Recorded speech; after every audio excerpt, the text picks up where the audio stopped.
You're not listening to me. Callum's raised voice made me freeze in the hallway outside Sophie's room. We have to get her treated, no matter what it takes. And what about the cost? Eliza's strained tone carried through the cracked door. We're already drowning in medical bills. Their argument about my 7-year-old granddaughter's condition wasn't new, but the desperation in their voices stopped me dead in my tracks. As a retired nurse, I knew heated situations between exhausted parents weren't uncommon, but this felt different. Cost doesn't matter. Callum's fist pounded something, making me jump. Don't you see what this is doing to her? To us? I couldn't resist peeking through the narrow opening. Callum towered over Eliza, his eyes wild. She shrank back, cradling her swollen belly. They'd just announced her second pregnancy. The sight of my own son so unhinged towards his wife twisted my stomach into knots. Of course I see, Eliza whispered, fingers grazing the puckered scar along her jawline. A grimace flickered across her face. But going bankrupt won't help Sophie either. My heart broke watching them crumble before each other. The disfiguring scars my once vibrant granddaughter suffered after that mysterious accident with an experimental beauty cream had upended all our lives. But fracturing their marriage? No, this had gone too far. I barged into the bedroom, calling out in my no-nonsense nursing voice. What in heaven's name is going on here? Callum whirled around, eyes widening like a kid caught misbehaving.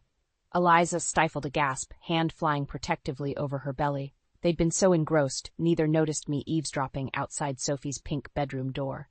A tense silence fell over the room, the kind of hush that smothers with its heaviness. I planted myself between the feuding couple, back ramrod, straight. Well? My harsh tone finally snapped Callum to attention. Mom? He swallowed hard, casting a sidelong glance at Eliza before returning my unwavering stare. You know Sophie's condition. It's getting worse again. And? I lifted my brows expectantly. Callum opened his mouth, then closed it, shaking his head. Wisps of his thinning hair stirred with the troubled motion. I don't know what to do anymore. Those defeated words punched me in the gut harder than anything these past 9 months. Seeing this grown man, my son, so hopelessly lost, crushed my heart. I reached out, gripping his arm. Then it's time you start telling me everything. My voice softened, but the steel behind it didn't bend one bit. Because I'm putting an end to this, once and for all. I spent the next several days piecing together the harrowing truth behind Sophie's disfiguring scars. With stubborn determination, I dug deeper, interviewing friends, combing through records, double-checking every lead. What I uncovered made my blood boil hotter than Arizona asphalt in July. It all traced back to that vile snake, Trent Radwin, a businessman peddling sketchy, untested beauty products through sham health companies and multi-level marketing schemes. Trent had roped in my sweet but naive daughter-in-law Eliza with promises of life-changing opportunities, getting her to sell his chemical concoctions door to door. Then came the product that burned Sophie. I shuddered, recalling the photographs. My beautiful granddaughter's once cherubic face, mottled and raw, transformed into a splotchy, agonizing mess from one of Trent's miracle rejuvenation serums. The images turned my stomach every time. But what enraged me most wasn't the shoddy product itself. No, it was the discovery that my own son Callum had deliberately gone behind Eliza's back to purchase it for her, convincing himself the risk would be worth the results.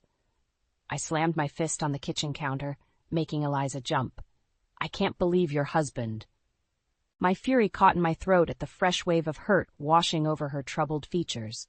Riding the crest of mood swings in her second trimester, Eliza's eyes welled up as she cradled her pregnant belly. He didn't mean any harm, she whispered, shooting a protective glance towards the hallway where her daughter slept. He just wanted to help. By disfiguring your little girl? I scoffed in disbelief. That's ridiculous. Eliza flinched at my harsh tone. I forced myself to take a deep, calming breath. My frustration wasn't with her. When did he buy the product? I asked in a measured voice. How did he even hear about it? Eliza gnawed her lip, gaze flickering away guiltily. I suddenly realized her potential role, that scheming, conniving. The front door swung open, creaking on its hinges. Callum shuffled in, shoulders slumped with fatigue after another long day at his construction job. Seeing us both in the kitchen, his brows furrowed with worry. Hey, what's going on? I didn't give Eliza a chance to explain away her betrayal. Stalking towards him with righteous indignation, I whipped out the product photos. "Start talking, mister." My tone brooked no argument. "I know what you did." Understanding flickered across his weary face as his gaze dropped to the incriminating evidence in my hands. He paled, mouth moving wordlessly as he struggled to formulate a response. I didn't mean to." I held up a hand, silencing his pathetic excuses. Peering into my child's haunted eyes, I made him a cold promise. "We're going to make this right, Callum. One way or another, that Trent bastard will pay for what he's done, even if I have to burn his empire to the ground myself." The next morning, I wasted no time putting my plan into action. While Eliza took the kids to a play date, I paid a visit to my old friend, Dr. Lucas Harding, at the hospital where I used to work as a nurse. Lucas greeted me with a warm hug, his salt and pepper beard scratching my cheek. Even after retiring, the sight of his familiar face and reassuring manner instantly put me at ease. "It's been too long, Marjorie," he said, ushering me inside his office. "Though I wish it were under better circumstances."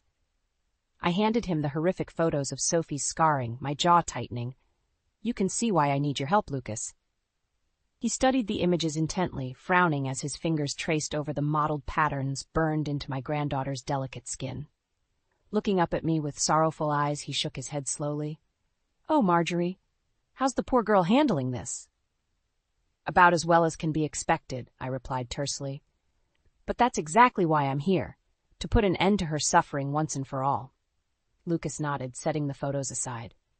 "Of course, as the head of pediatric plastic surgery, I may be able to." "It's more than just Sophie," I cut him off, leaning forward urgently. "I need your help exposing the scumbag responsible, too." The sudden shift in my demeanor made him blink in surprise. Lucas and I went way back. He knew my old no-nonsense nurse persona didn't come out unless I meant business. He folded his hands, giving me his full attention. "Talk to me." I laid out everything I'd uncovered about Trent Radwin's malicious scheme. The sham companies, the dangerous product formulations, the lack of safety tests, all of it. As I spoke, Lucas's frown deepened into a look of utter disgust. "That's unconscionable," he muttered, shaking his head. "Preying on people's insecurities like that for profit, with no regard for safety? Someone has to stop him." I leaned across the desk, conviction burning in my eyes. "Exactly why I'm asking for your help, Doc. You're a respected surgeon with major clout in the medical field. Your expert testimony could be the linchpin to take Trent down and get justice for Sophie, and all the other victims out there." Lucas held my gaze for a long moment, then slowly nodded. "You know you've always had my full support, Marjay. Consider me on board." A shared look of grim determination passed between us, two battle-hardened soldiers girding for the fight ahead. I expelled a deep, relieved breath, some of the weight lifting from my shoulders. "Thank you, Lucas. Together we'll make that son of a bitch pay for what he's done to my family." Hand on the doorknob, I paused, turning back with one last haunted look. Because if we don't stop Trent, God only knows how many more innocent victims like Sophie will suffer. As I left Lucas's office, the gravity of the struggle before me settled like a mantle across my tired shoulders. But my resolve hardened with every step. Nothing would stop me from protecting my loved ones and securing the justice they deserved. With Dr. Lucas on my side, I felt more emboldened than ever to take down Trent Radwin. But the more I fought, the more fractures emerged within my own family. I cornered Eliza after her household wellness sales team meeting one evening. Unlike previous pitiful excuses, this time she didn't shy away from my piercing stare. "I know what you're going to say," she stated in a toneless voice, resting a hand on her swollen belly. "About how selling those products is unethical and dangerous." I arched an incredulous brow.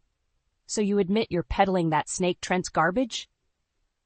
Eliza closed her eyes, shaking her head warily. When she opened them, storm clouds swirled in their green depths. "I did it for Callum, okay?" Her voice thickened with anguish. Ever since Sophie's accident, he's been obsessed with finding a fix, anything to erase the scars and make her normal again. She released a bitter scoff, mouth twisting, as if our daughter's value is measured only by her looks. My heart clenched at the raw pain laced through her words. All the emotional turmoil left Eliza's pretty face drained and haggard, aging her beyond her 32 years. Stepping closer, I gentled my voice. "So you decided selling toxic products behind his back was the answer?" Eliza barked a mirthless laugh, swiping at the dampness welling in her eyes. "What other choice did I have? By the time I realized how messed up this company was, I was in too deep." Her shoulders slumped with defeat. "Callum, he's so convinced we can reverse the damage to Sophie, like he's trying to rewrite her entire childhood pretending none of it happened. I could barely afford half her medical bills, let alone—" She trailed off, shaking her head. Whatever dark place her mind had gone, it clearly haunted her. I reached out, gripping her arm gently but firmly. "Hey, listen to me." Lifting her hollow gaze to meet mine, I spoke with the assurance of someone who'd lived many hard-won battles. "We're going to get through this, and we're going to stop Trent from hurting anyone else, you hear?" Her brow furrowed with glimmers of hesitant hope. "But how? He's rich, powerful, has lawyers up the wazoo." "By hitting him where it hurts most." My voice hardened to steel. "His money and reputation. Once his corporate empire crumbles and the world sees him for the conniving profiteer he really is." I let my voice trail off meaningfully as realization dawned in Eliza's widening eyes. "He'll have nothing left," she murmured. I gave her arm a reassuring squeeze. "Which is exactly why we need to present a united front. No more lies, no more excuses, just cold, hard truth." Squaring my shoulders, I leveled her with a look that brooked no argument. "Are you with me, Eliza? Because this is our chance to make things right, for Sophie's sake." Eliza stared back at me for a long moment, indecision and apprehension warring across her features. But then her brows knit with a mother's protective resolve. "For my daughter," she intoned, straightening her spine, "I'm in." With a nod of acceptance, I sealed our unspoken pact. Together we would fight, no matter how arduous the path. Because that's what mothers did to protect their children. Failure was not an option. With Eliza as my unlikely ally, our quest to take down Trent gained new momentum. But the vile bastard wasn't going down without a vicious fight.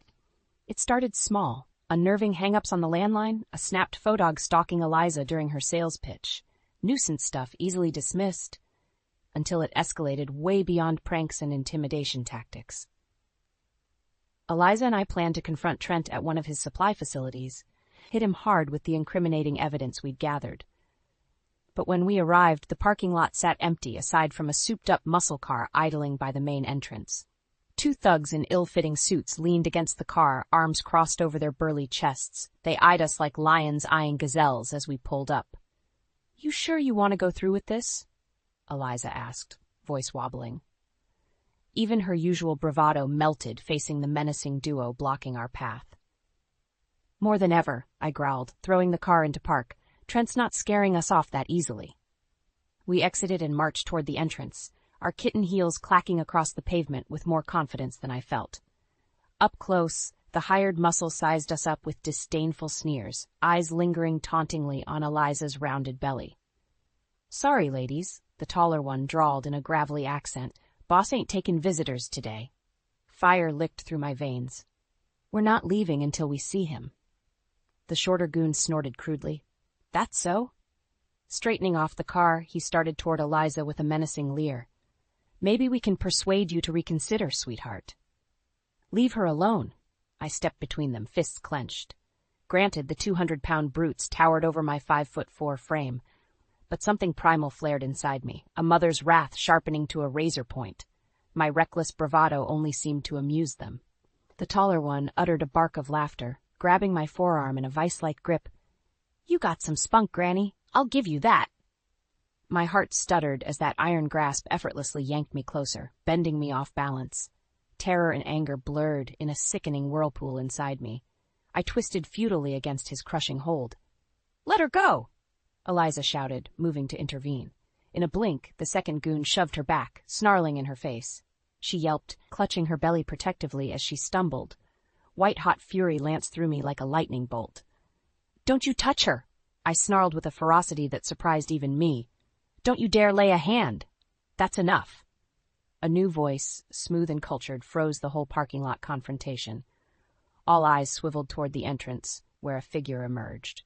Trent himself, looking as impeccably groomed and smug as ever in his tailored suit.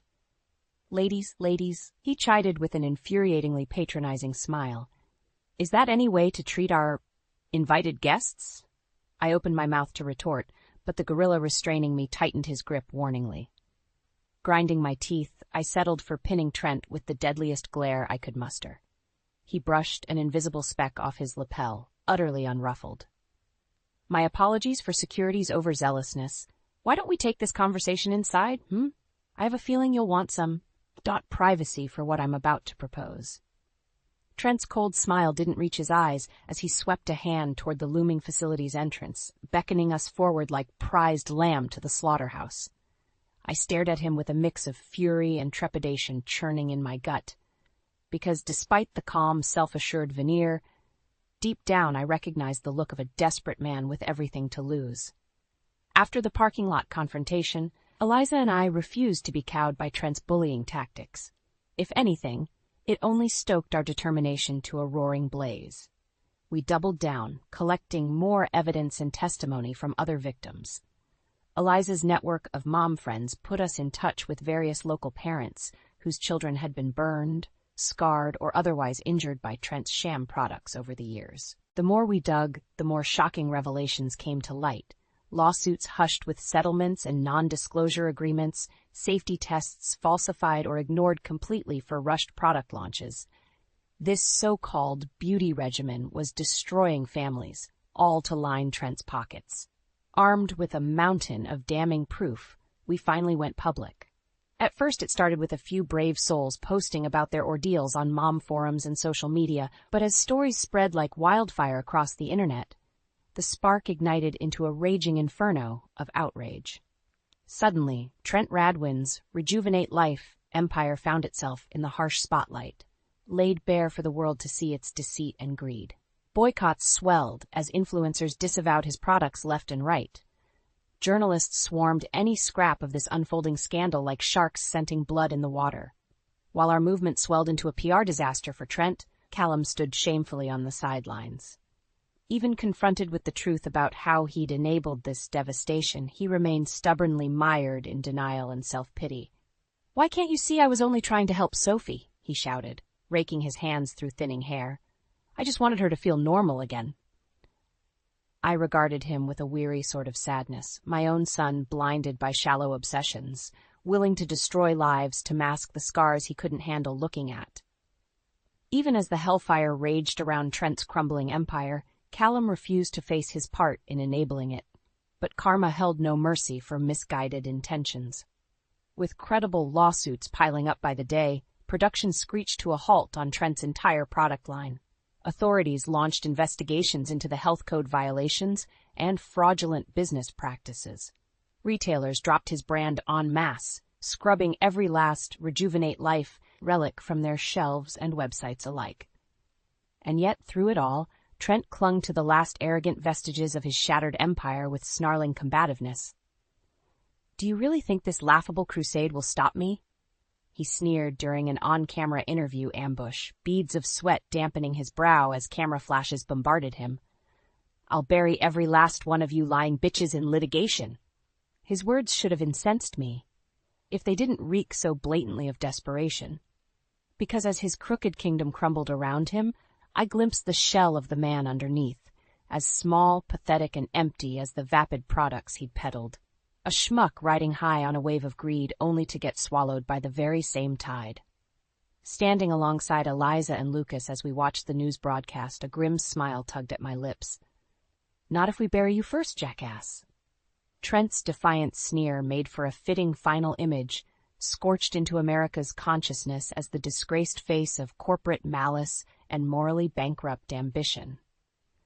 Because when the judicial hammer finally struck that corrupt empire down, it wouldn't just demolish Trent professionally, it would obliterate him emotionally, too. He'd finally experienced the same suffering and humiliation he'd profited from inflicting on countless victims like Sophie. And as I looked at the stoic strength blazing in Eliza's eyes, I knew that hard-won justice would be the sweetest karma of all. The day of Trent's high-profile trial dawned bright and crisp, much like the promise of justice about to unfurl. Despite the early hour, A crush of protesters and media swarmed the courthouse steps, jostling for position. At the eye of this storm, Eliza and I strode forward shoulder to shoulder, granite pillars of resolve cutting through the frenzied crowd. Dr. Lucas followed close behind, clutching his briefcase of damning medical reports like a sword sheathed for battle. Callum trailed behind us, gaze downcast and shoulders hunched, a stark contrast to the reckless bravado that sparked this whole nightmare to begin with. While part of me pitied his self-imposed purgatory, the rest simmered with disappointment that he still couldn't take full accountability. We brushed past a phalanx of news cameras, capturing every angle of our grim-faced procession. Reporters barked invasive questions, desperate for reactionary sound bites. "Miss Hutchins, how does it feel to stand against a corporate empire? Will Trent Radwin finally get his comeuppance? Is today's verdict justice for little Sophie?" Refusing to pander to their insatiable lust for salacious tidbits, I stared straight ahead, Eliza matching my stone-walled silence stride for stride. Only Sophie, nestled in Lucas's arms, warranted my softening gaze. The courthouse's gleaming facade rose before us, a modern monolith of steel and glass that would bear witness to Trent's legacy of callous deceit unraveling before the nation. A uniformed officer held the door, eyes sweeping over our group. "You're the Radwin plaintiffs, I presume?" His low drawl radiated Texan impassivity. "Best be getting you folks inside." A hush descended as we filed past the myriad security checkpoints, relinquishing belongings, enduring wand pat-downs with stoic compliance. This realm of criminal proceedings operated by sacred, meticulous ritual that commanded our respect, for today, justice would reign supreme. At last, they ushered us into the sterile, fluorescent-bathed courtroom. Already the gallery benches teemed with supporters, their eyes burning into my back with every purposeful stride toward the plaintiff's desk. Inwardly steeling my nerves, I settled into the rigid wooden seat, hyper-aware of every scrape and shuffle resonating through that hallowed space. Eliza clutched my hand, an anchor of quiet fortitude amidst the swirling storm about to break. Then, like a dark specter skulking out of its den, Trent himself appeared. Flanked by a trio of sleek, Armani-clad lawyers, he swept through the courtroom entrance with all the entitled arrogance of a Caesar inspecting the Colosseum games.